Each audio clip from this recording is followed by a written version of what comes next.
In our last video, we were in Independence, Kansas. Independence is the home of the annual Newola Festival. Yes, that's Halloween spelled backwards. And we also learned about its ties to Little House on the Prairie. We strolled the streets of the historic downtown with its unique shops and historic architecture. In this video, we're in Ozark, Missouri.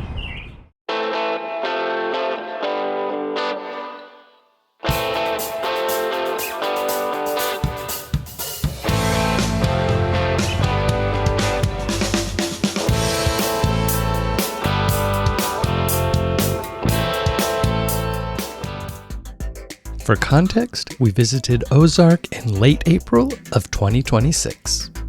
Ozark was the 11th stop on what we're calling Wanderlust 2026, our road trip to Kansas and back again from Central Florida.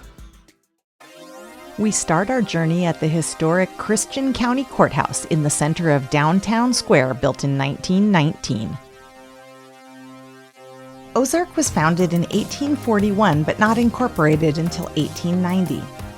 The masonry buildings on this block were built between the 1880s and 1920s during a time of economic boom in the area because of the arrival of the railroad.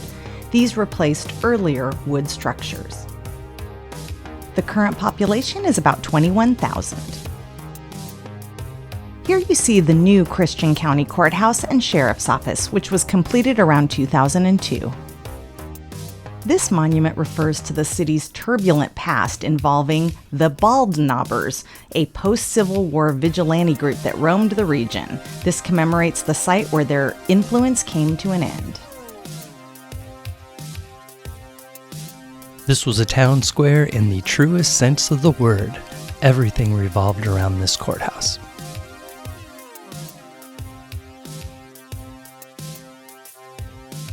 Here we see the Christian County Museum, which is located in the former Ozark Community Building, constructed in the 1930s as a Works Progress Administration project.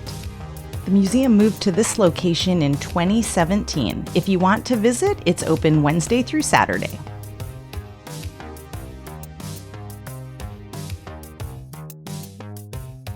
The native fieldstone exterior, locally referred to as giraffe stone, is sourced from nearby Chadwick. Yeah, seeing local architecture using the local resources is always one of the highlights of traveling.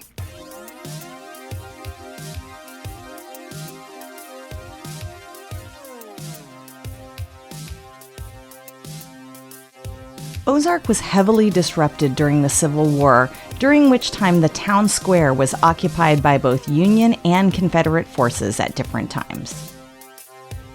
The square now serves as a hub for community events, festivals, and the farmers market.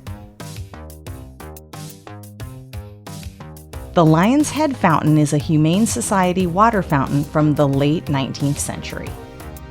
The church in the distance was built in 1919 and is now a single-family home that is for sale. This anti-tank gun serves as a veterans memorial on the grounds of Courthouse Square.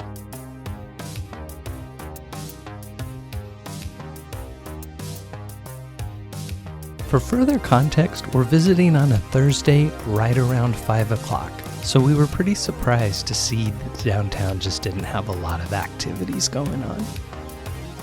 Some downtowns come alive when the businesses close, and others roll up the sidewalk when the businesses do. Apparently, this one is of that latter category.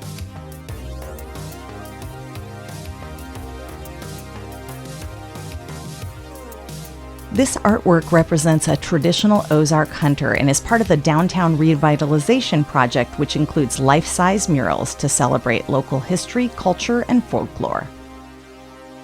Yeah, we always love it when a downtown includes some artwork on their historical buildings, particularly when it pertains to the area's history.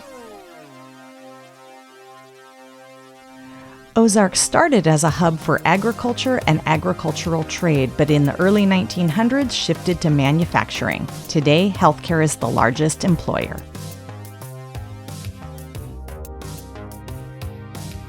The brick building was the original 1922 high school, which was used until 1964.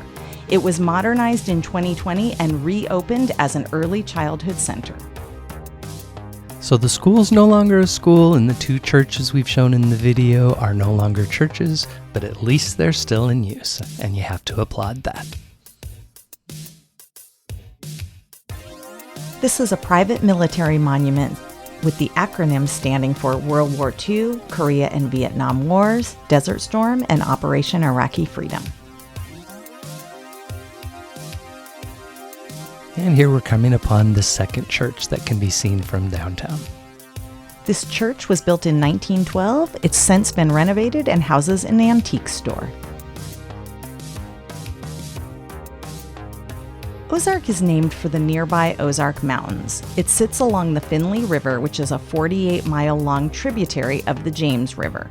Now, we stayed in downtown like we always do, but nearby, if you're visiting, is the historic Finley Farms and Ozark Mill, which operates an urban farm, restaurant, and historical site, including a restored 19th century Ozark Mill. So if you're on your way to Branson, also our next stop, it's definitely worth checking it out. Apparently, the city has also earned a reputation as a premier destination for antique hunters in the Midwest, with massive antique malls, some over 26,000 square feet. Unfortunately, there wasn't enough street art for a dedicated section, so it looks like it's time to wrap this video up.